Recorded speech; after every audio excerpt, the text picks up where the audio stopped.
गर्भसंस्कार म्हणजे जे आता थोडेसे डाऊट आहेत मला, जसं की आता काही लोक म्हणतात म्युझिक, पुस्तकं, आहार या गोष्टी फॉलो केल्या म्हणजे झाले गर्भसंस्कार. म्हणजे तुम्हाला काय वाटतं, खरंच ह्या 3 गोष्टी म्हणजे गर्भसंस्काराचं विश्व आहे का?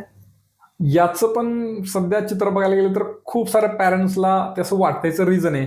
गर्भसंस्कार या शब्दाच्या पाठीमागे खूप मोठं वलय आहे, म्हणजे खूप व्याप्ती मोठी आहे. गर्भसंस्कारामध्ये खूप सारे प्रोग्राम आहेत, खूप फॅन्टॅस्टिक आहेत. पण ते जर फॉलो करता येत नाही, त्याला काय अडथळे वाटले, चॅलेंजिंग वाटले, किंवा मग कोणाचं तर ऐकलं असतं, मी ते पुस्तक वाचले, तू पण ते पुस्तक वाच, मी ते म्युझिक ऐकलं, तू पण ऐक, ते योगा क्लास जॉईन कर. आपल्याला ओव्हरऑल आपल्या बाळाचं अष्टपैलू व्यक्तिमत्व उभा करण्यासाठी बेसिक फाउंडेशन पास व्हायला पाहिजे. त्यामुळे मला गणित नाही आवडत, पण पास होण्या इतपत मी केलं पाहिजे ते. आणि गर्भसंस्कारामधले हे सगळे प्रोग्राम खूप मल्टिपल प्रोग्राम आहेत की ते आपण करणं गरजेचं आहे. काही प्रोग्राम, समजा एखादा प्रोग्राम एखाद्या गर्भवतीच्या मातेला खूप छान आवडतो, ते खूप इंटरेस्टने करते, पण तोच प्रोग्राम दुसऱ्या गर्भवती मातेला आवडत नाही म्हणून तो त्यांनी करायचा नाही असला भाग नाही. पण गर्भसंस्कारामधल्या बेसिक मल्टिपल हे सगळे प्रोग्राम त्यांनी फॉलो केलेच पाहिजेत.